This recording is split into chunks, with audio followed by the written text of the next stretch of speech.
Hello and welcome to दोस्तों ज्ञान campus. आपके अपने यूट्यूब चैनल ज्ञान कैंपस में आपका स्वागत है। दोस्तों आज का वीडियो लेक्चर है इलेक्ट्रिकल थर्ड सेमेस्टर वालों के लिए।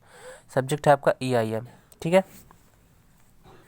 तो दोस्तों इस चैप्टर का हमारा लास्ट टॉपिक है डिजिटल मल्टीमीटर। ठीक है। जैसा कि हमने आगे CRO पढ़ लिया है, CRO में टॉपिक्स ख़त्म हो गया, उसी चैप्टर में दूसरा हमारा है digital multimeter.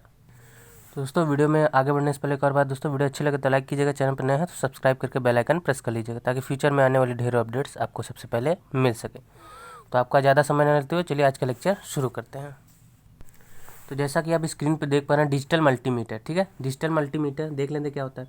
Digital multimeter scale व पॉइंटर के स्थान पर LCD के द्वारा विभिन्न वोल्टेज, करंट, रेजिस्टेंस आदि मानों को प्रदर्शित या डिस्प्ले करता है। ठीक है। आगे देखते हैं। डिजिटल मल्टीमीटर डिजिटल सिग्नल पर आधारित होता है जो AC तथा DC दोनों वोल्टेज, करंट, रेजिस्टेंस या इम्पीडेंस को माप सकता है। डिजिटल मल्टीमीटर में इलेक्ट्रॉनिक सर्किट का उपयोग किया जाता है। इससे इसकी यथार्थता यानी एक्यूरेसी बढ़ती है तथा पावर कंजम्पशन होगा यहाँ पे, यानी ऊर्जा की खपत घटती है। ठीक है। तो इसका कहने का मतलब यह है कि जो हमारा डिजिटल मल्टीमीटर होता है वो AC सिग्नल को DC में कन्वर्ट करता है और जो भी हम उसमें रीडिंग मेज़र करते हैं, लाइक आपका हो गया रेजिस्टेंस, इम्पीडेंस या वोल्टेज, करंट, जो भी मेज़र करते हैं वह LCD स्क्रीन पे हमारी शो होती है। ठीक है। तो अब इसका एक ब्लॉक डायग्राम देख लेते हैं। हेडिंग डालेंगे block diagram of digital multimeter. तो दोस्तों ब्लॉक डायग्राम में हेडिंग डालने के बाद आप एक लाइन लिखेंगे, डिजिटल मल्टीमीटर का ब्लॉक डायग्राम प्रदर्शित किया गया है। ठीक है। तो यहाँ स्क्रीन की साइड पे आपको ब्लॉक डायग्राम दिख रहा होगा। ठीक है। ब्लॉक डायग्राम में देखिए आपको सबसे ऊपर पहला ब्लॉक जो है वो कांस्टेंट करंट सोर्स का है। ठीक है। उसके नीचे सेकंड ब्लॉक जो बॉक्स बना हुआ है आप वहाँ पे देखेंगे बफर एम्पलीफायर लिखा हुआ है। ठीक है। इसी प्रकार उसी के नीचे बॉक्स में देखेंगे कैलिब्रेटेड अटेन्यूएटर। फिर इसके बाद और नीचे जाएंगे तीसरे बॉक्स में आपको current to voltage converter, then और उसके नीचे आपका करंट टू वोल्टेज कन्वर्टर।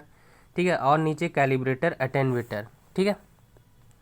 फिर इधर साइड में देखेंगे आपको एक रेक्टिफायर सर्किट का एक बॉक्स दिखेगा, फिर उधर एनालॉग टू डिजिटल कन्वर्टर का, फिर उधर एकदम नीचे साइड में कोने की तरफ आप देखेंगे डिजिटल डिस्प्ले जिसमें हमें डिस्प्ले LCD या LED के द्वारा रीडिंग शो होती है। तो ये वर्क कैसे करता है आपको समझा देते हैं।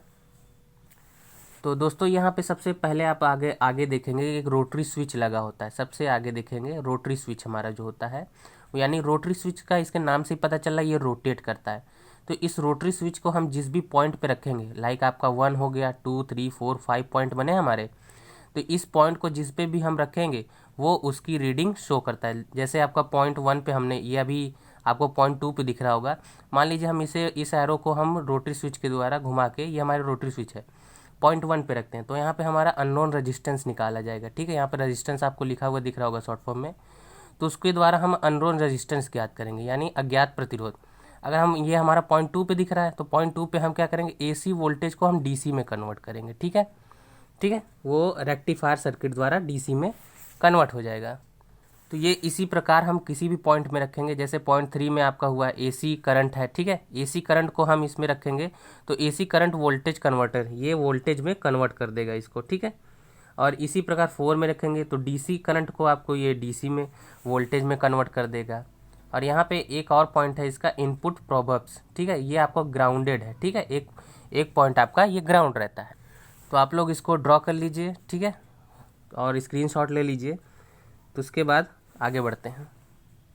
तो कुछ इस तरह ही ये वर्क करती है। अब आई होप आप लोगों ने स्क्रीनशॉट ले लिया होगा। चलिए देखते हैं इसका वर्किंग किस तरह। तो वर्किंग में हम डिटेल से जानेंगे कि ये किस तरफ वर्क करता है। ठीक है।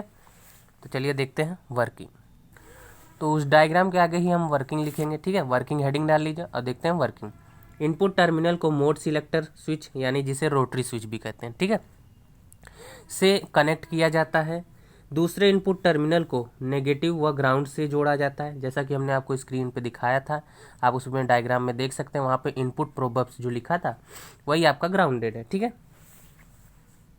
आगे देखते हैं। मोड सिलेक्टर स्विच में 5 पोजीशंस होती हैं, जैसा कि आपने देखा होगा 1 2 3 4 5 करके, और प्रत्येक पोजीशन पर उसका कार्य मार्क्ड होता है यानी चिन्हित होता है। आगे देखते हैं।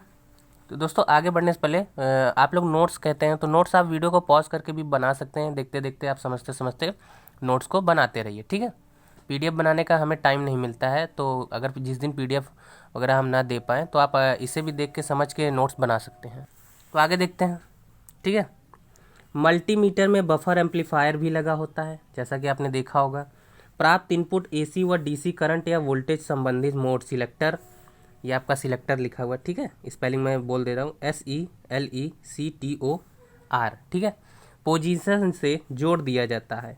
एक कांस्टेंट करंट सोर्स भी इनपुट टर्मिनल से जोड़ा जाता है। पहली पोजीशन पर रेजिस्टेंस मापने का संकेत चिन्हित होता है, यानी सिंबल मार्क्ड होता है। मोड सिलेक्टर को इस स्विच पर ले जाकर अज्ञात रेजिस्टेंस यानी अज्ञात प्रतिरोध को मापा जाता है, ठीक है। आगे देखते हैं, आगे आपका है, तो आगे देखते हैं इसमें बफर एम्पलीफायर अननोन रेजिस्टेंस को अक्रॉस अप्लाई वोल्टेज, यानी अक्रॉस यानी इसको चारों तरफ, ठीक है। अप्लाई वोल्टेज को एम्पलीफाई कर देता है, ठीक है, यानी प्रवर्धित कर देता है। और कांस्टेंट करंट सोर्स से प्राप्त करंट को अननोन यानी अज्ञात रेजिस्टेंस में प्रवाहित करके रेजिस्टेंस का मान ज्ञात कर लिया जाता है, ठीक है। आगे देखते हैं, दूसरी पोजीशन पर वोल्ट यानी एसी चिन्हित होता है। मोड सिलेक्टर को इस पोजीशन पर ले जाकर एसी वोल्टेज को मापा जाता है। तीसरी पोजीशन पर करंट एसी चिन्हित होता है। मोड सिलेक्टर को इस स्विच पर ले जाकर एसी करंट मापी जाती है। चौथे पोजीशन पर देखिए, एक एक पोजीशंस की हम बात कर रहे हैं, जैसे जैसे डायग्राम में आपने देखा होगा, ठीक है, 1 2 3 4 करके, ठीक है। चौथे पोजीशन पर करंट डीसी मार्क्ड होती है। मोड सिलेक्टर को इस स्थान पर ले जाकर डीसी करंट मापी जाती है, ठीक है। आगे देखते हैं पांचवी पॉइंट की तरफ। पांचवी पोजीशन पर वोल्ट डीसी चिन्हित होता है। मोड सिलेक्टर को इस स्थान पर ले जाकर डीसी वोल्टेज मापा जाता है, ठीक है। फिर दोस्तों उसी के आगे पैराग्राफ चेंज करके हम लिखेंगे अगले पैरा से। कैलिब्रेटेड अटेन्यूएटर अप्लाइड सिग्नल की पावर को बिना उसके वेव फॉर्म को प्रभावित किए या डिस्ट्रॉय यानी तोड़े बिना कम कर देता है, ठीक है। जो हमारा कैलिब्रेटेड अटेन्यूएटर का एक बॉक्स बना था, ये वही काम करता है, ठीक है। फिर आगे देखते हैं rectifier circuit. Rectifier circuit digital multimeter में लगे इलेक्ट्रॉनिक सर्किट तथा एलिमेंट को डीसी पावर प्रदान करता है, यानी डीसी सप्लाई देता है, ठीक है। आगे देखते हैं, डिजिटल मल्टीमीटर द्वारा मापे गए विभिन्न राशियों के मान को एलईडी या एलसीडी स्क्रीन पर प्रदर्शित किया जाता है। तो दोस्तों जहाँ पे आपको डायग्राम में डिस्प्ले दिख रहा होगा, तो डायग्राम में आपको डिजिटल डिस्प्ले दिख रहा होगा, तो वहाँ पे आपको 0 डिजिटल सिग्नल्स बने होंगे, ठीक है। तो अगर आप वहाँ पे वो ना लिखना चाहें तो वहाँ पे एलसीडी एलईडी ऑब्लिक करके लिख सकते हैं, ठीक है। और नीचे डिजिटल डिस्प्ले लिखा रहने दीजिएगा, ठीक है। तो आगे बढ़ते हैं, एप्लीकेशन ऑफ डिजिटल मल्टीमीटर, इसके एप्लीकेशंस क्या है देख लेते हैं, ठीक है। पहला पॉइंट है इसमें, डिजिटल मल्टीमीटर की सहायता से करंट का मापन एसी डीसी दोनों करंट का मापन किया जा सकता है, यानी हम इसकी सहायता से एसी और डीसी दोनों करंट मेज़र कर सकते हैं, यानी माप सकते हैं। इसी में सेकंड पॉइंट है, दूसरा पॉइंट, डिजिटल मल्टीमीटर की सहायता से एसी तथा डीसी दोनों वोल्टेज का मान मापा जा सकता है, यानी हम करंट मेज़र कर सकते हैं तो वोल्टेज भी तो माप सकते हैं। थर्ड पॉइंट देख लेते हैं, तीसरा, ठीक है, डिजिटल मल्टीमीटर की सहायता से डायोड की जांच की जा सकती है, ठीक है। डायोड वगैरह का भी हम जांच कर सकते हैं, यानी इसका पता लगा सकते हैं।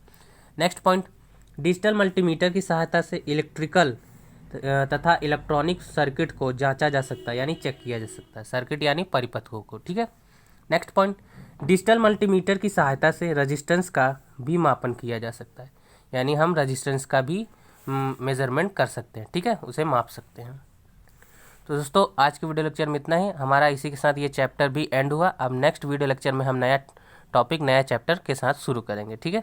तो वीडियो अच्छा लगा हो तो और यूज़फुल लगा हो तो एक लाइक कर दीजिएगा, इससे हमारा मोटिवेशन बढ़ता है नेक्स्ट पार्ट बनाने के लिए।